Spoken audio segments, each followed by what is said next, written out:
If you want to know something about yourself, sit on your bed one night and say, what's one thing I'm doing wrong, that I know I'm doing wrong, that I could fix, that I would fix? You meditate on that, you'll get an answer. And it won't be one you want, but it'll be the necessary one.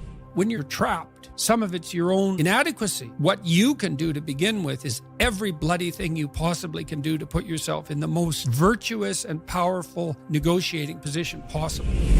Wherever I go in the world, people come up to me and they often have a pretty rough story to relate. It's an awful thing because you see, even in the revelation of their triumph, the initial depth of their despair. So I wouldn't change that. But it's not nothing. It's certainly not just happiness.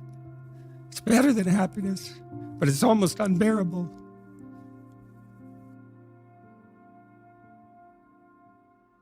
Quick one, can you do me a favor if you're listening to this and hit the subscribe button, the follow button, wherever you're listening to this podcast? Thank you so much. The conversation you guys have been waiting for. I say that because of the thousands and thousands of messages I've had since I announced that Jordan Peterson, the man himself, all the way from Canada, came here to sit in my kitchen and have a conversation with me. And what a conversation it was.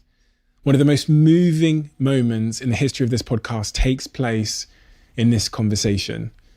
And I think the thing that people love about Jordan Peterson is his unrelenting desire to just say what he believes to be true, not what he believes to be correct, not what people want to hear, not what people will be happy to hear.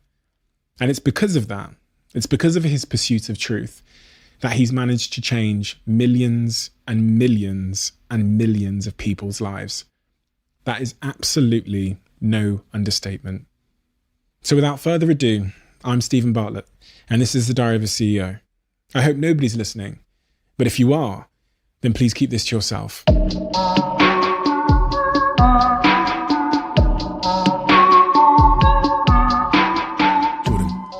First, I feel like I owe you a debt of gratitude, and I want to say thank you for the impact you've had on my life. And I'll point at the specific impact you've had on my life. And you asked me before we started recording why this podcast had been successful. One of the reasons is actually something I've gained from reading and listening to your work, and that's this real commitment to trying to be your true self and trying to be your truth. This podcast wouldn't be successful, and I wouldn't have been successful in terms of pursuing myself had I not understood the importance of truth across all facets of life and in my relationships, which was a real pivotal thing for me. Mm-hmm. And that's thanks to your work. So what's changed in your relationships as a consequence of that? So I believe it's really difficult to truly connect with someone if you're not speaking and being your truth. And I wasn't. I think I was wearing a mask in my relationships in the context of I didn't express how I was thinking and feeling. I was trying to be who I thought my partner wanted me to be. And at the point when I let down the mask and I started speaking my truth, actually, as I was departing from the relationship got stronger than ever before. And it was like we were never actually connected until I was being true with her, with my feelings, with what I wanted, with my life.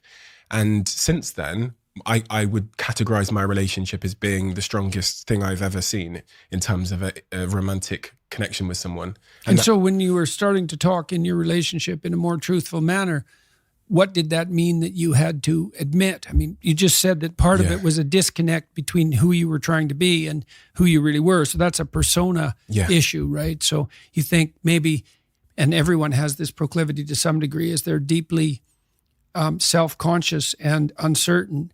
And so instead of allowing the person they're with to connect with that underlying uncertainty and inadequacy, they act out a persona. Yeah. And then the problem is that, well, perhaps the person falls in love with that persona, but there's no real connection there. It's an artifice. And, having said that, one of the things that Carl Jung, the great psychotherapist, said about a persona is, don't be thinking that you're better off if you never formed one.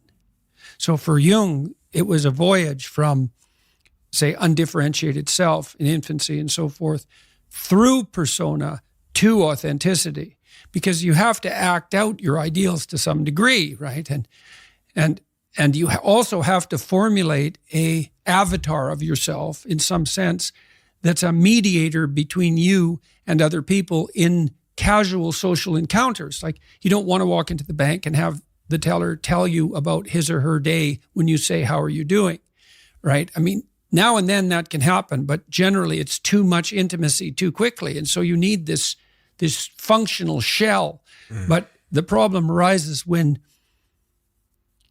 that functional shell is all that there is. And then the real person underneath is just desperate and unhappy because nothing of what's being acted out reflects a true underlying reality. What is the consequence, the long-term consequence of acting? So many people, especially because of the world I live in Instagram and social media, we kind of build out these personas, and then we almost follow the implicit instructions that come with those personas. Well, that's the problem right there, is that, well, that I'm trying to get a hold of the Disney people at the moment because I want to do a lecture series on Pinocchio, because I think Pinocchio is a brilliant work of art. And if you're a puppet and an actor, and Pinocchio is both at times in that movie, both a puppet and an actor. So why an actor? Like, why is there something wrong with being an actor? Well, the first question is, well, who sets your role? And then the second question is, who's pulling your strings? So you've put on this front that is there to make you popular and sexy and desirable and to mask from yourself your own inadequacies. But that's a role. Well, who wrote it? And for what purpose? And so Jung said, for example, that we all acted out a myth, and whether we knew it or not. And, maybe you're acting out a tragedy. Maybe you're acting out Narcissus. You don't know, because you've put that on yourself in an attempt, in some ways, to deliver to people what they want, or more accurately, to look as though you're delivering to people what they want. And it's not nothing to do that, right? Because at least you're attempting, in some sense, to adapt to the social world. Someone who's really infantile and dependent, someone who's never left home, part of their problem is that they haven't crafted a persona. So you don't want to denigrate it entirely, but it's no substitute for the real thing. And it turns out that not only is what we want from each other the real thing, but that's also the adventure of your life. And so if you aren't truthful, and that means, unfortunately, especially at the beginning, when you start to be truthful, it means deeply coming to terms with your inadequacies in humility. So it's very painful. Without that, you don't have the adventure of your life. You have the role that you've acquiesced to. And that'll take all the meaning out of your life. The adventure of your life. You say, imagine who you could be, and then aim single-mindedly at that. Mm-hmm. I encounter these young people who appear to know who they could be, or they've imagined who they could be, but for whatever reason, they seem to choose the certain misery of their current situation, the job that's sucking their soul out, or that relationship, over the uncertainty they'll encounter as they go on the adventure of their life. So what would I say to these young people who always say to me, Steve, I want to do this, but you can see them stifled by fear, because it's like... Yeah, well, it's like, make a plan, man.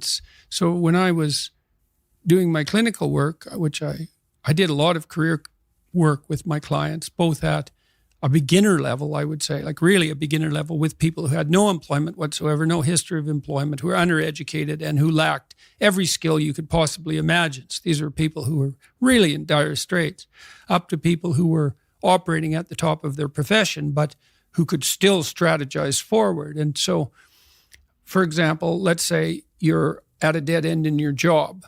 Okay, so I don't find my work meaningful. All right, so that's a problem statement. It's like, well, why not? I find the work I do repetitive and boring and without spirit. I have a bad relationship or a neutral relationship with my boss who doesn't know who I am. I have problems with coworkers. All of that needs to be differentiated, right, and analyzed in detail. So we might say, for example, let's say you believe that you're undervalued at work, and maybe you are. What you need to do is you have something to say, and we would have to figure out what it is that you have to say. But it would be some variant of, I'm bringing more value to the table than I'm being compensated for, and that's demoralizing me. And it's also not good for you being my boss, because if I'm actually more valuable than is being recognized, then the fact that you're not valuing me properly means that I will become demoralized. I won't work properly, and you won't get the best out of me. So it's bad for both of us. And if your boss is in principle not amenable to such a discussion, then what you should seriously consider doing is finding another job. Okay, so let's say we're going to set you up for this. Okay, this isn't like next week's enterprise, man. This is your life. So the first thing I would ask is, well, do you have your resume or CV in order? Well, I haven't typed it up for 3 years. Well, what do you think about bringing it up? Well, I'm pretty nervous about that because there's some holes in it. And, I didn't do so well in college and I'm kind of embarrassed about my resume. It's like, okay, bring it in. Let's go through it. Let's at least update it. Let's look where the holes are. Let's look at where the inadequacies are as far as you're concerned, right? This isn't my judgment. It's your judgment. Let's walk through those judgments and see if they're warranted, because maybe you're just too guilty and ashamed and self-conscious and anxious, and you're looking at your resume more critically than someone else would. And maybe there's some holes that you need to rectify. You were 2 courses away from your BA and you dropped out or something like that. Well, maybe we need 6 months to address that. And at least, even if you can't be fully educated, you could be taking some courses online. And so when you went to a new job interview and they said, what about this hole? You'd say, well, I came to terms with that 6 months ago, and in an effort to rectify it, I'm taking the following courses, and here's my plan for completion.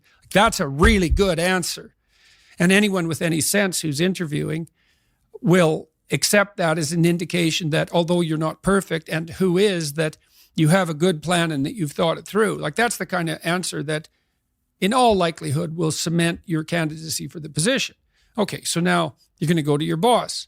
Well, you have to have your CV and your resume in order, and you have to be able to stand on it solidly, and which at least means that you're prepared to address the inadequacies in a credible, realistic, believable, and truthful manner.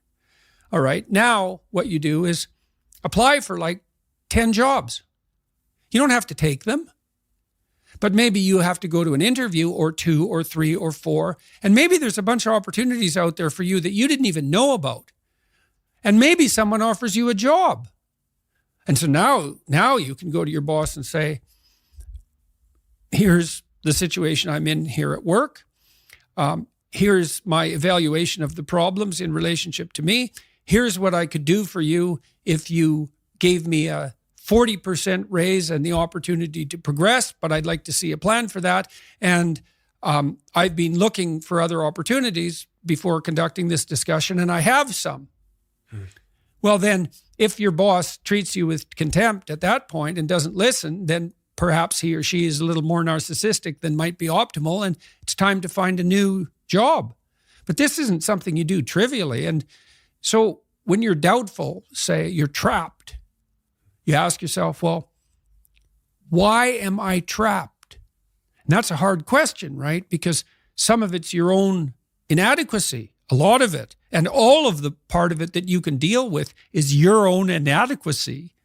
So even if it's unfair, even if you're hemmed in for any number of reasons, inappropriate, like ethnically predicated oppression, let's say, or maybe you're in a workplace that really is sexist in some fundamental sense. Well, that's not good. It's not just. It's not fair. It's not meritorious. All of those things. And maybe you shouldn't be there. But what you can do to begin with is every bloody thing you possibly can do to put yourself in the most virtuous and powerful negotiating position possible. And you have to think like a snake in some sense to do that. You got to get the details right. You have to be prepared to bite, and you have to have your eyes on the prize, so to speak. And people aren't taught this sort of thing ever, really. They're not taught how to negotiate. They're not taught how to goal set. They're not taught how to conceptualize appropriate success in some broad sense. In some sense, that's what the humanities are supposed to teach people. So, on that point of understanding my inadequacies or someone's inadequacies, I really believe that it's really difficult to undergo self-development if you don't have self-awareness. And I was really trying to understand from your writings how someone is to build their self-awareness. It's almost like the unknown unknown. If you don't have it, how do you build the thing? Well, I know a good exercise for that. It's like a prayer in some sense. In fact, I would say it's proper prayer. If you want to know something about yourself, sit on your bed one night and say to yourself, you got to mean this. Like, you got to be desperate. This is no game, this. It's like, my life is not everything I want it to be, and perhaps it's not everything that I need it to be. And by need, I mean my life is so unbearable that the suffering that's attendant upon that is make me nihilistic, cynical, bitter, resentful, homicidal, genocidal, unable to have a good relationship, prone to punish people for their virtues because of my jealousy, driving the proclivity to see evil everywhere except within my own heart. Like, these are problems, man. And you ask yourself, you sit on the bed and say, okay, man, I'm ready to learn something. Like, what's one thing I'm doing wrong that I know I'm doing wrong, that I could fix, that I would fix? It's like, you meditate on that, you'll get an answer. And it won't be one you want, but it'll be the necessary one, and it's often something that will point you to small things. So Carl Jung said, people in the modern world don't see God because they don't look low enough. And so imagine you're in your messy bedroom, and you're sitting on the edge of the bed trying to have an honest dialogue with yourself. And the little voice says, it's pretty disgusting in here. And you think, well, I'm way above such trivial niceties as organizing my room. It's like, well, that's pride. That's arrogance. If you're above organizing what's actually yours, how in the world are you ever going to organize anything else? And so you get on your knees and you think, well, it's time to, take a brush to the toilet. And maybe that's where you start. And that works. Like, that works. You start making those micro improvements, like real micro improvements, real on the ground, actual micro improvements to things that are wrong, you'll improve unbelievably rapidly. What you're talking about there sounds to me a lot like an overdose of arrogance and also the need for humility. Do you think the Western world suffers from arrogance because of our relative privilege and luxury that we kind of overlook? Of course. Well, that's a temptation, right? I mean, when the radical lefty types go after people for their unearned privilege, they have a point. Now, the point is, the existentialists called it thrownness, which is that's a Heideggerian term. And thrownness is the fact that we kind of experience life as if we're tossed into it, thrown into it. You're male and not female. You're Hindu and not Christian. You're tall and not short. You have an arbitrary range of talents and an arbitrary range of limitations, none of which, in some sense, you chose. It's the cards you're dealt. Now, some of those are cards of privilege. Maybe you're born intelligent. Maybe you're born symmetrical. Maybe you're born healthy. Maybe you're born into a culture where it's much easier not to be absolutely deprived. Maybe your parents are rich. And so all of that, in some sense, is unearned.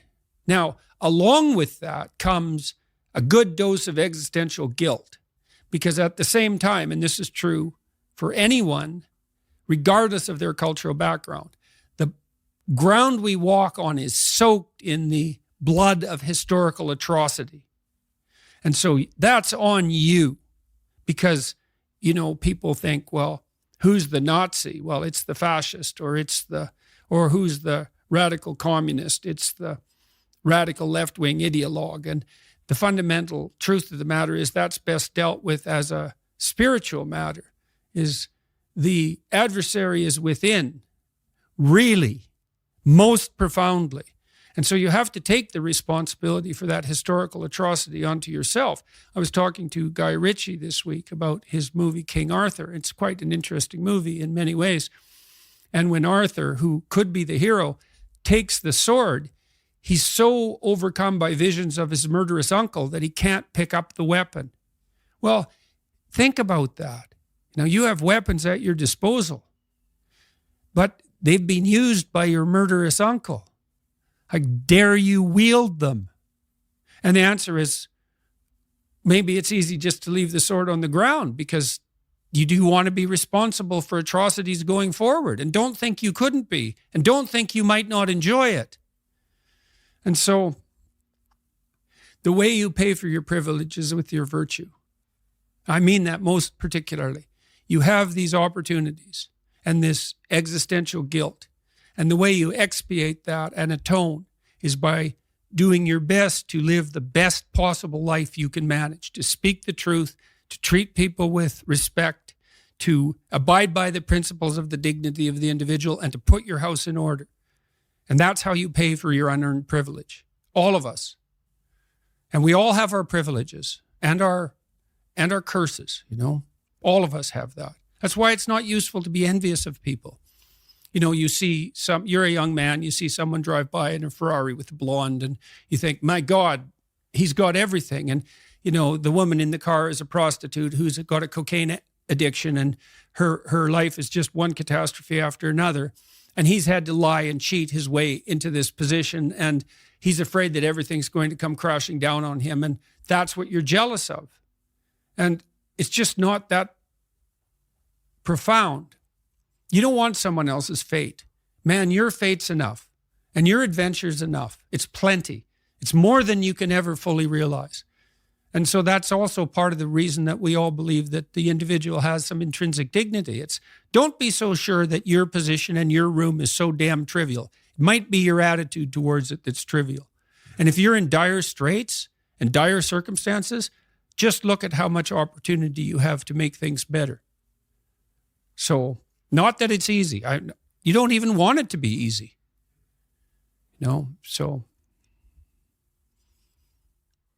On that point of you don't want it to be easy, I've really contended with this idea of struggle and chaos in my life and the role it plays. And once upon a time, I thought I was trying to rid my life of chaos and struggle. Mm-hmm. I thought that's why I was trying to get rich and get the Ferrari and the blonde. I thought that would create a life free of struggle. But then I looked at some studies and I heard about this thing called gold medal depression, when Olympians come back from the Olympics and they've lost orientation. And then the day when someone offered to buy my company for a nine-figure number, and it filled me with this emptiness and this dread. And I tried to understand the role that struggle would have to play for me to be a fulfilled human being for the rest of my life. Well, the observation with regard to your company, that's a great observation. I mean, we're built to walk uphill, and when you reach the pinnacle of the hill, you want to stop and appreciate the vision, but the next thing you want is a higher hill in the distance, because it's the uphill climb that it's from the uphill climb that we derive our value. And I mean this technically. So almost all the positive emotion we feel, especially the emotion that fills us with enthusiasm, and that's to be filled with the Spirit of God, by the way, because that's what enthusiasm means. That's experienced in relationship to a goal. And so in some sense, and this is part of the religious enterprise, you want a goal that you can never attain, right? So you can always move closer to the goal that recedes as you move towards it. You think, well, that's frustrating. It's like Sisyphus pushing the rock uphill. But it's not, because as you pursue that goal, you put yourself together and your life does get better and richer and more abundant. And that's why the highest levels of virtue and goal are in some sense transcendent. You want them to be above everything you're doing so you can continually move towards something that's more sublime and better. That's what you are. You're here to live, not to sleep. And the problem with the vision of Mai Tais on the beach is that, well, first of all, that's a vision of drug-induced unconsciousness. Second, it's only going to work for about a week. Third, you're going to be a laughingstock in a month and depressed and aimless and goalless. You want a horizon of ever expanding possibility. And so it does happen to people because they've staked their soul on the attainment of an instrumental goal. And it can be a pretty high order goal. It was in your case. But then you think, well, now I'm there. Now what? Well, the answer can't be, well, I'm going to live in the lap of luxury and never have to leave the face. What do you want to be? A giant infant with a gold bottle? You never have to do anything but lay in your back and suck. It's like, well, you see the problem with that as a conceptualization. It's no, you want to be like an active warrior moving uphill with your sword in hand. And that's dynamic. That's exciting. And that's why so many young men disappear into video games. That's all acted out in the video game. So they have to act that out in their own life. Not that I despise video games, because I don't, but they're not a substitute for life. They might be good training under some conditions for life. So one of the things I was also really, really keen to ask you was about the what's happened in the world over the last 2 years. One of the shifts we've seen in the business world is this move to remote working, and I hate it. And I hate it for a variety of reasons, because I feel like there's very few institutions in my life where I have a chance to meaningfully connect with people. Dating has become screens, socializing has become screens. And the office, the institution of the office in my life was one of the places, especially as a younger man, where I got to meet pretty much 90% of my current best friends and also partners. And I really worry about sitting behind a Zoom doing my work for the next 10 years. What is your take on remote working? Well, I like it and I don't like it. I think it's very difficult for us to understand our embodied environments well enough to duplicate them in a healthy and comprehensive manner in the virtual world, because we just don't understand what it is that we're doing when we actually do things rather than represent them. So, for example, I've thought a lot about online university. Okay, so then you could imagine, well, you can certainly imagine online lecture courses. And you could say, well, the fact that they can be delivered on a large scale very inexpensively is a virtue. You can bring the knowledge to a very large number of people at a low cost. So why not do that? And so that's half the university. And then you could say, well, imagine that you generated a system of universal tests, which is possibility. And that means you could bring accreditation to everyone at a low cost as well. And that's that. University's online. But that presumes that you know what the university is, and you don't. Because, well, here's some other things the university is. An excuse for a credible excuse that's socially sanctioned for young people who have not yet established a career goal to adopt an identity of upward striving for 4 years away from their parents while they meet a new group of friends. Like, that might be 90% of the university for all we know, because it's certainly, for me, for example, when I went to college, I left home when I was 17, and I left this small town I had grown up in. And in many ways, I left the peers that I had been associating with. Now, a couple of them came to college with me, so I had a toehold there. But I made an entirely different group of friends, and they were friends whose goals were quite radically different from the friends that I, let's say, in some sense, left behind. Well, the reformulation of my peer network might have been the most important part of the first part of my education. Now, I was fortunate at this place. It was called Grand Prairie College. I had 7 professors, 7, which is really good, who really loved to teach. And so I also learned a lot in the formal sense. But while I was doing that, I was also negotiating, well, how much partying do you actually do? Because 0 isn't the right amount, but every goddamn night till 3 a.m. isn't the right amount either, because you have to balance that in some sense with practicality and upward striving. And so, and how do I live with other people, my roommates? So I had one roommate who's a really good friend of mine still, and he walked 1,000 miles with me this year when I was ill, literally. So I really liked living with him because he was a tough guy, worked in lead smelters, and he was a cowboy, and he was a tough guy, 4 years older than me, about 3 years older than me. He'd come back to school after bouncing around through these like tough working class occupations. And he had his feet on the ground in lots of ways. And I really liked him as a roommate because I'd buy some groceries and then he'd buy some groceries, or I'd make dinner and he'd make breakfast. And none of that was ever explicitly negotiated. he was just very aware of this it's reciprocal altruism, technically. He was very good at, we were both good at tracking our mutual obligations and fulfilling them. So we had a very peaceful relationship. I lived with him for a year and then a little bit at different times and in different places. And I learned to live with a whole variety of roommates. I had many roommates. We had a kind of a frat house in the first college I went to, and I think anywhere from 6 to 20 people lived there, depending on the week. It was ridiculous. It was way too much fun, and that was also a problem. But when I look back on that time in my life, I certainly can't reduce the educational experience to virtual classes and virtual tests. That's 10% of it, and we don't know how to replicate those environments that are so formative, especially in their everydayness, because you live with your roommates. That's a 24-hour thing. And so the problem with virtualization is that we don't understand our environments well enough to be certain that we're not excluding something vital when we concentrate only on what we think conceptually is important.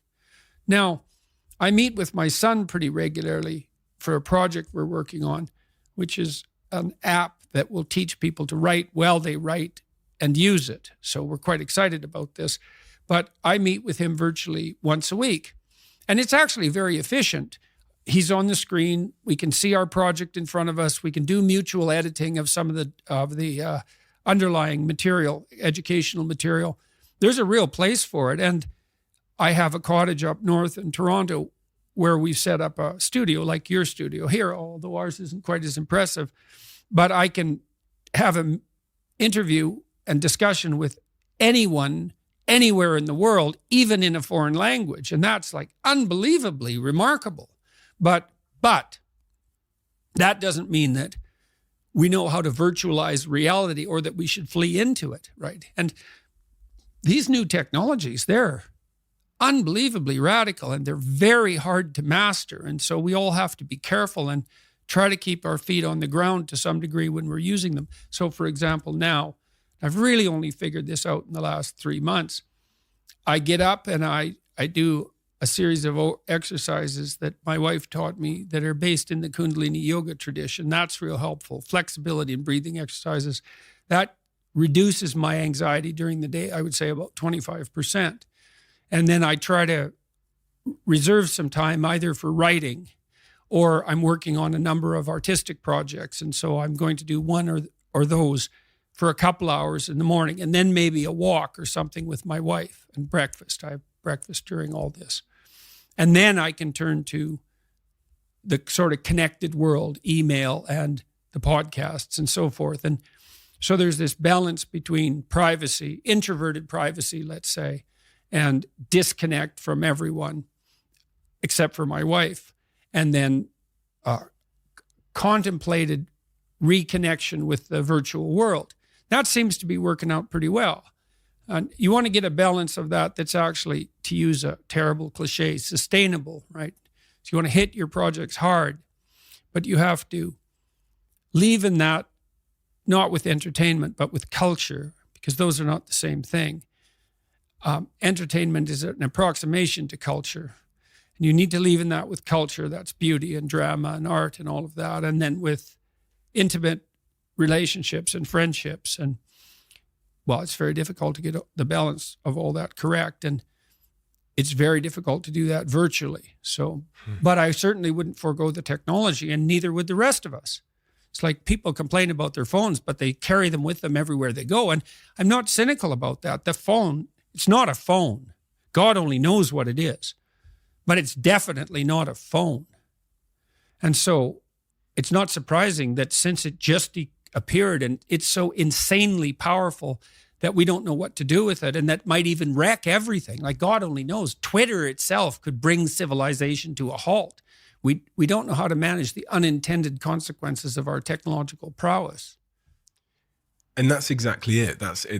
We invent technology, often it seems for efficiency or to increase productivity. And it's almost impossible because of that ignorance to what the unintended consequences might be to predict them ahead of time. So we optimize. So essential doctrine of conservative political philosophy, right, is beware of unintended consequences. It's like, oh no, this thing will just do what I want it to do and nothing else. It's like, no, even Marx knew that wasn't true. Marx developed the concept of alienation. We get alienated from the products of our effort. That's part of the reason he didn't like factories.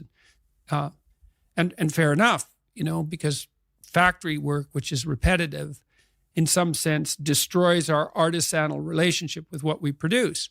Now, the problem with Marx's analysis is that, yeah, but it's pretty damn efficient and it lifts people out of absolute poverty really quickly. So, but that doesn't mean that, and existential philosophers after Marx developed the concept of alienation to quite a high degree. And technology does alienate us because of its artificiality and its coldness and its mechanistic nature, all of that. And, well, we have to contend with that wisely. And then you ask, well, how do you contend with things wisely? And I would say, well, don't pollute your thoughts with deceit. You compromise your own wisdom. How are you going to make not intelligent decisions, wise decisions? That's why you shouldn't lie. It's like you're warping the mechanism that orients you in the world. Do you really want to do that? This is a brutal world, man. And I've seen this in my clinical practice. People whose houses are built on foundations of sand, and the wind starts to blow and the floods start to rise, and they are in such trouble. If you're lucky and something terrible comes your way and you're reasonably honest and your relationships are in good order, maybe you won't end up in hell. And I mean hell. I don't mean death. There's lots of situations you can get yourself in where death would be far preferable to what you're going through. So you need to be afraid of that. It's like, don't lie. In my clinical practice, in 20 years, working with every sort of person you could imagine, I never ever saw anyone get away with anything even once. So, yeah, we're all subject, not least to the judgment of our own conscience. Try to escape from that. No one can escape from that. Over the last 2 years, the world has gone through this pandemic. For a lot of people, this is the first time, especially for a certain generation, this is the first time they've experienced such unpredictable tectonic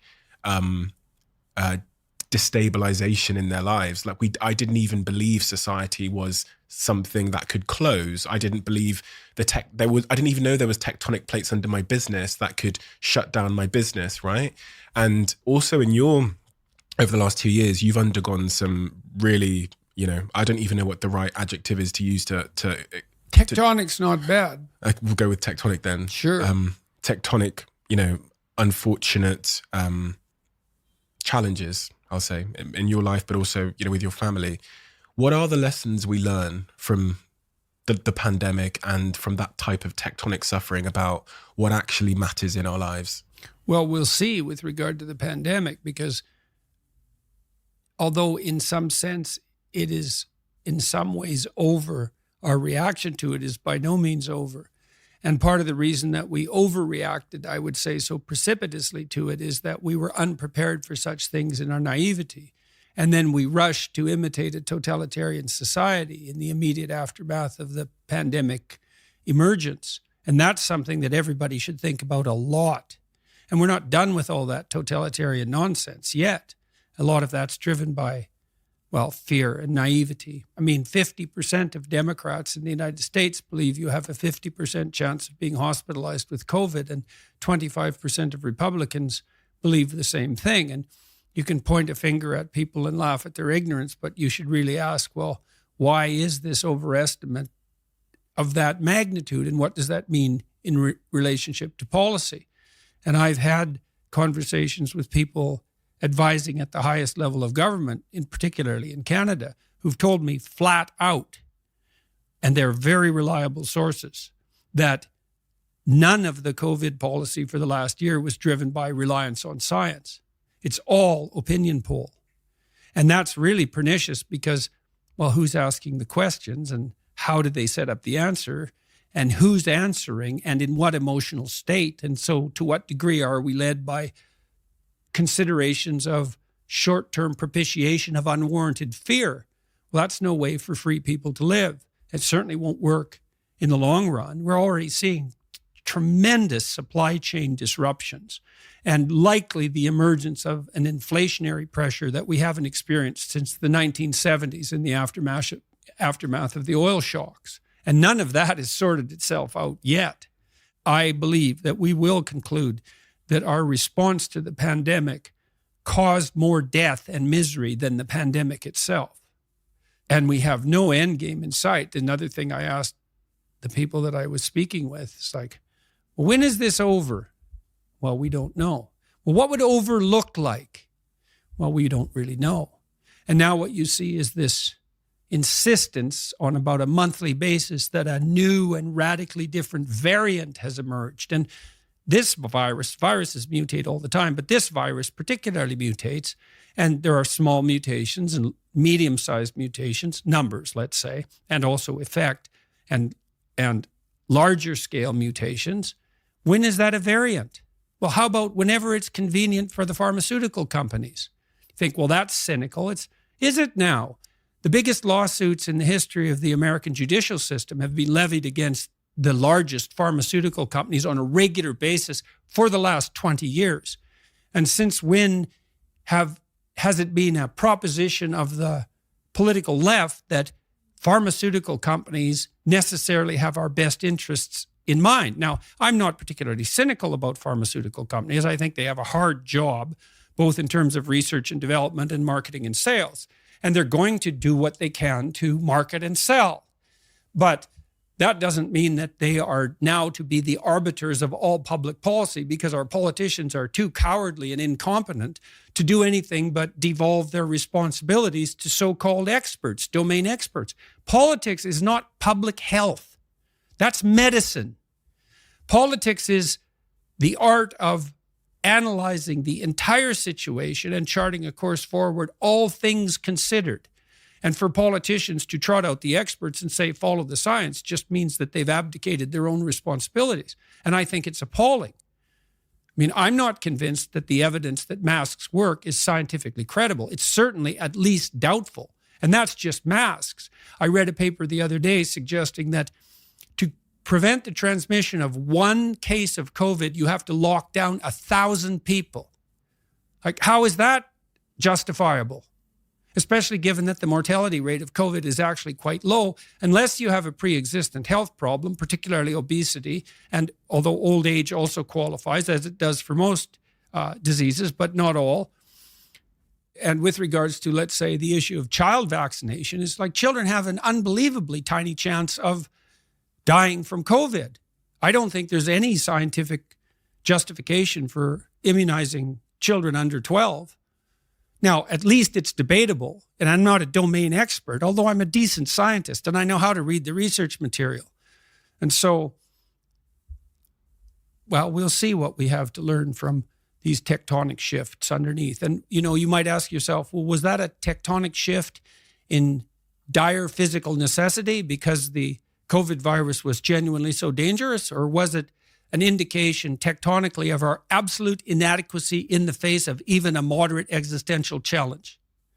And maybe it's a little column A and a little column B, So I have to ask the question, if we were to make your Jordan Peterson the president of the world, and these were your decisions to make, do you know what you would have done differently or in response to this virus emerging in Wuhan? I would say, well, thank you for the offer, but I declined the position. And the reason I would say that is because I think the right solution to the most serious problems is to be found at the level of the individual.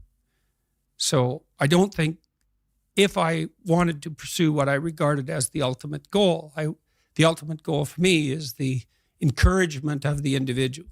And that's not essentially a political enterprise. It's essentially a theological enterprise. And politics has to be subordinate to that. And so I've debated throughout the entire course of my life whether I would adopt a political career. It was my initial ambition when I was very young, 14, I would say. But when push came to shove at every decision point in my life, if I had to choose between working on the encouragement of the individual and pursuing a political career, I always chose the former. And that's happened every time the decision has come up. I've been approached by people in Canada to involve myself more deeply in a practical role, and also publicly as a political figure. But I'd rather do what I'm doing. I'm in contact with people working politically all the time, both on the people in the middle, people on the right, people on the left. I'm agnostic about that because I know full well that conservatives have something to say and left-leaning liberals have something to say.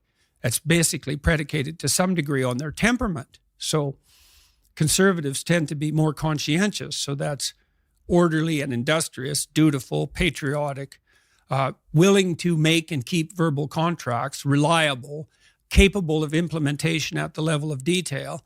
That's kind of conservative virtues there, but they tend to be lower in creativity, openness to experience. They don't think as divergently, and their conscientiousness tends to constrain their creativity. Whereas the liberal types, they're high in openness to experience. That's the creativity dimension, but they tend to be lower in conscientiousness, particularly orderliness. And so what that means is those with a liberal temperament tend to be creative/entrepreneurs, and those with a conservative temperament tend to be managerial and administrative. That doesn't mean they can't run businesses. Well, you want a conservative person to run your business. You might want a more liberal person to pepper you with off-the-wall ideas, and then if you're going to run an enterprise, business, or a society, there has to be a continual dialogue between people of different temperaments so that we can keep the ship of state, let's say, tracking to an ever-moving destination. That's why free speech is so necessary. It's not another right. It's the right. So because none of us know what's going on in the final analysis, because the future is different than the past, really, we have to talk about what to do all the time. Because even if we made wise decisions in the past, that doesn't mean that we can mindlessly replicate those decisions right now in the present to deal with a changing future. So I want to help encourage people to become the sort of people who can engage in that free dialogue. And I think that's the best way forward, especially as we all become more technologically powerful. It's like, you better be smart enough to use your iPhone. And that's pretty damn smart, let's say wise, because that's no trivial gadget. And if you're not careful with it, it will turn on you. It will build authoritarian presumptions into our artificial intelligence systems, for example. And then look the hell out. So if you're going to have a hydrogen bomb, you better be wise enough to wield it. On that point of the encouragement of the individual, we all have people in our lives that we want to encourage.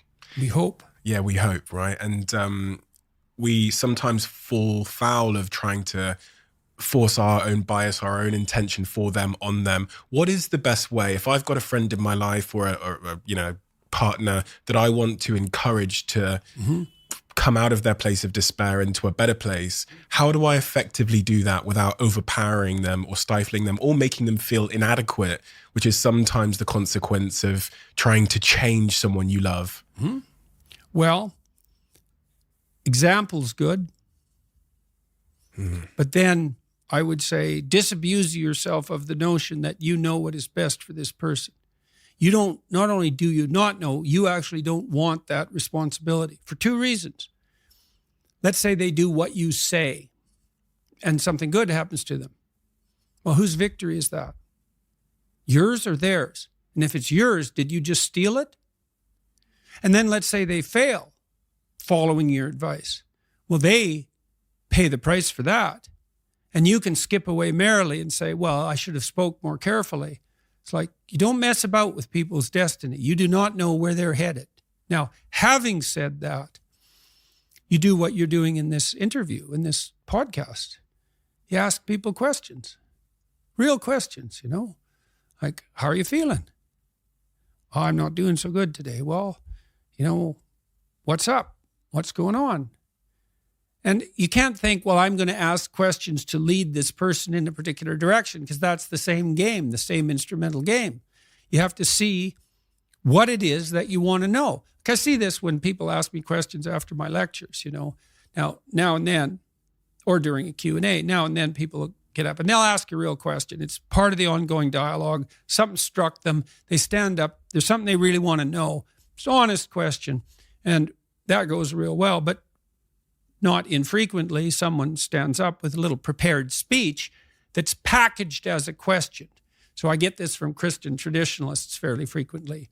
They get up and they ask me about my religious convictions, but really what they want to do is corner me into admitting that I should accept Jesus Christ as my Savior and join a particular, let's say, denomination. It's not a question. It's just a manipulation. And so your questions, like your statements, your questions should be honest. And if you ask people questions and you really listen, they will untangle themselves. And that's partly why people love to be attended to, Like, if I meet people on the street, I ask them their name. They're all usually flustered when they come up to me. They don't really want to interrupt me, and then they're flustered. And the first thing I do is shake their hand and ask them their name. And I listen, I'm not that good at remembering names, but I listen to it. And they know how to say their name. And so it kind of settles them down. And then it sort of marks them out as a person against the background, eh? And then if I pay attention to them and listen, they will tell me something in like 10 seconds that I need to know.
Because they have something to say, And then if you listen, people tell you what they have to say, and then you get wise because you collect all that.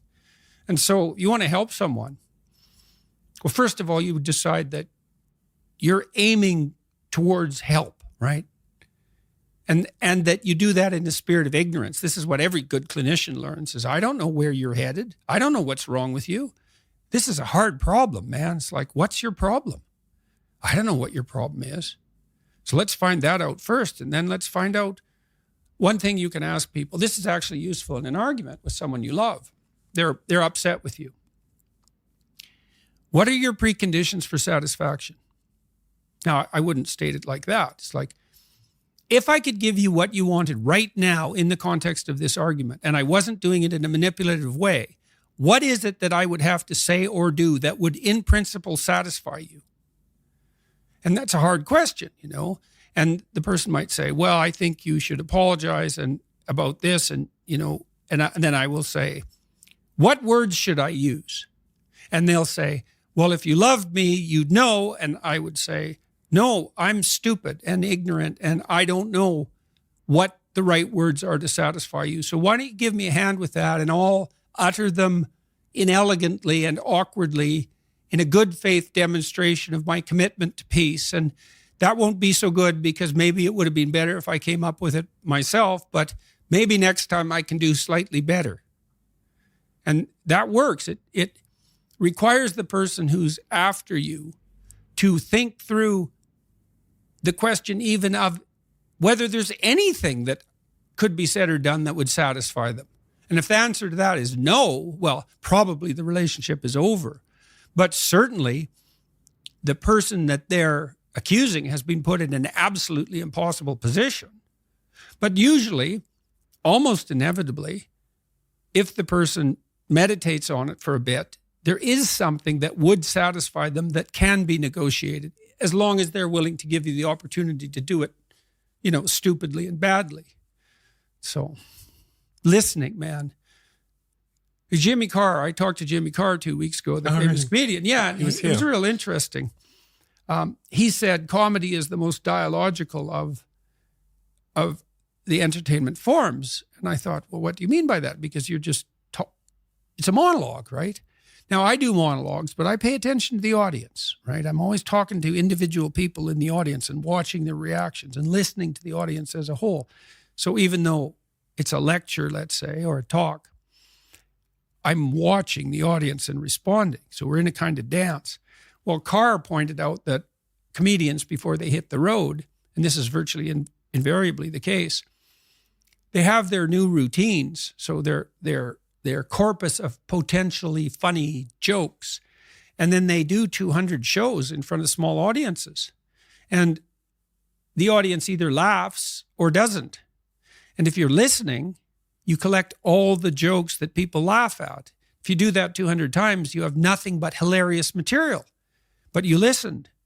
And then you can go out on the road. And that was very interesting to me because humor is a mysterious phenomenon, experientially and conceptually. And it's sort of precognitive and instinctual, but it's also extremely sophisticated. And there's an element of transcendence about it, right? Because you can laugh at yourself. And that's in some sense the highest form of humor. And so it's so interesting that we can criticize and elevate ourselves at the same time, and that we find that intensely pleasurable. And so a good comedian collects ways to do that, shares them with the audience, and he's listening. And so if you want to help someone, the best way to help someone is not to give them advice, but to listen to them. So I had a guest actually come on this podcast before Jimmy Carr. Jimmy Carr was on 2 weeks ago, and we had a great conversation about happiness and the nature of happiness. And the guest before Jimmy Carr wrote in my diary, which is a tradition we have now where all the guests that come on write a question for the next guest. So there is a question in there for you. But the guest wrote a question which changed his life, which is, are you happy?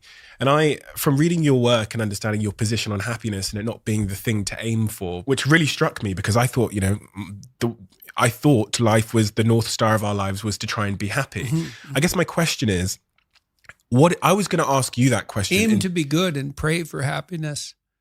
So the question I was going to, is pretty much that is, what is a better question for me to ask you if I'm checking in on you? Because we asked that question with good intentions. Mm-hmm. Are you happy? What's a better question for me to ask Jordan Peterson?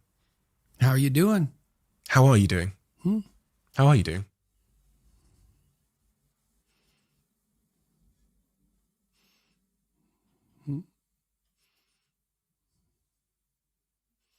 Brilliantly and terribly.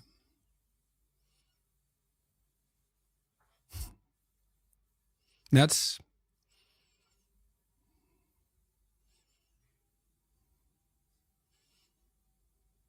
when you listen to a profound piece of music, one that sort of spans the whole emotional experience, it's not happy. Happy is elevator music, and probably you just shouldn't listen to that at all, right? And you think, why? Well, it's harmless, it's treacly, it's sweet, it's simple, it lacks depth, it's shallow, that's a problem. It doesn't have that deep sense of awe and horror, I would say, that is characteristic of the best of all music. You listen to some simple music, so-called. Hank Williams is a good example. blues cowboy from the 50s who died of alcoholism when he was 27 and whose voice sounds like an 80-year-old man.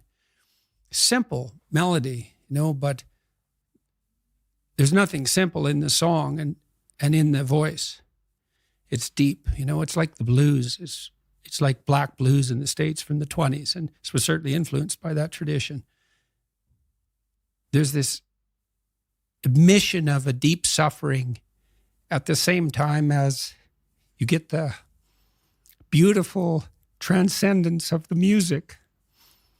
And that's meaning, that's awful in the most fundamental sense, but you need an antidote to suffering, and it has to be deep. And deep moves you tectonically, and it's not a trivial thing. But that's better than happiness. And maybe if you're lucky while you're pursuing that and while you're immersed in it, you get to be happy, and you should fall on your knees and be grateful for that when it happens. It's a gift. It really is a gift.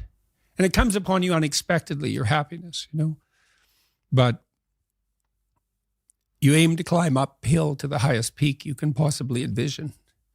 And that's better than happiness. Why did you include terribly? Well, for example, now when I go, wherever I go in the world, people come up to me and they're usually, I wouldn't say they're happy to see me.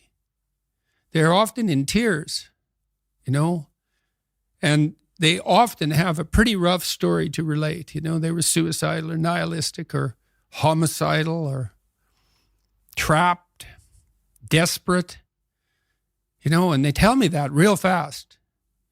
And then they say, I've overcome that to a large degree, and thank you for that. And you think, well, that's really something to have that happen over and over. In some ways, you might think, well, how could anything better possibly happen to you than to have people come up to you all over the world, strangers, and open themselves up like that, like they're old friends so quickly.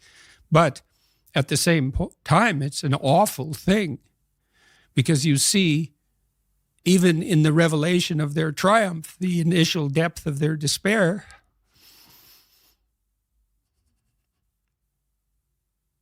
So I wouldn't change that.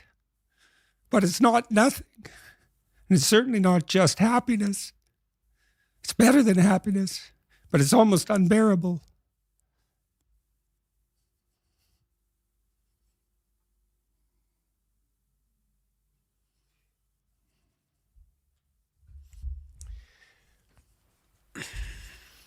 God, tears again. It's been quite 2 weeks in the UK. It's been amazing. It's been amazing. Such a great country, this country.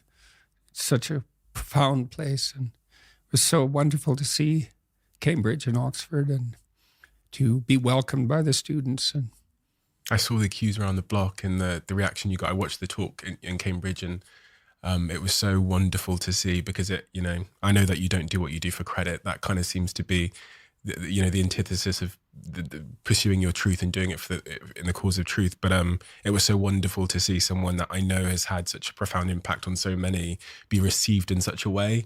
We have a closing tradition. Okay. One of the, I don't normally do this, but one of the really great CEOs in our country, a young guy, has built a multi-billion-dollar company, really great guy, sat here yesterday, and I actually told him for the first time who he was writing the question for, and I couldn't believe his face. Oh my God, that's the one person I want to have dinner with. This is probably the most successful young person in our country. And so he knew who he was writing the question for. So the question that the previous guest wrote is why do you do what you do?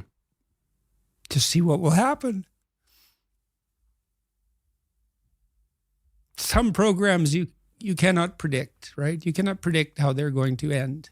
You have to run them. Well, I believe that truth will save the world. I believe that. So you speak truthfully and you watch what happens and you take your consequences, and maybe you hope and have some faith that in the final analysis, things will work out in your favor, but perhaps they will and perhaps they won't. But that's faith, eh? That's faith. Faith isn't believing in things you regard as ridiculous. sacrificing your intellect. It's a decision, you know. Will truth, beauty, and love save the world? Well, you can find out. Thank you doesn't seem to quite cut it for the impact you've had even on me, and also for giving me your time. I know you understand the tremendous value of time. I've seen it so much in your work. So I'm going to say thank you, but I'm also going to make a commitment to do something which I think is more important, which is just to be truthful. And I think with the platform I have and the years I have ahead of me, maybe that's the greatest good that I can do to the world. So because you've come here, that's a pledge and a commitment I want to make to you as my highest form of thanks that I can give in a karmic way. Hopefully that will make the world a better place for everybody. Well, at least it will help ensure that you won't make the world a worse place. Thank you so much. Thank you. For everything. Thank you. Much appreciated. A huge honor. Thank you so much.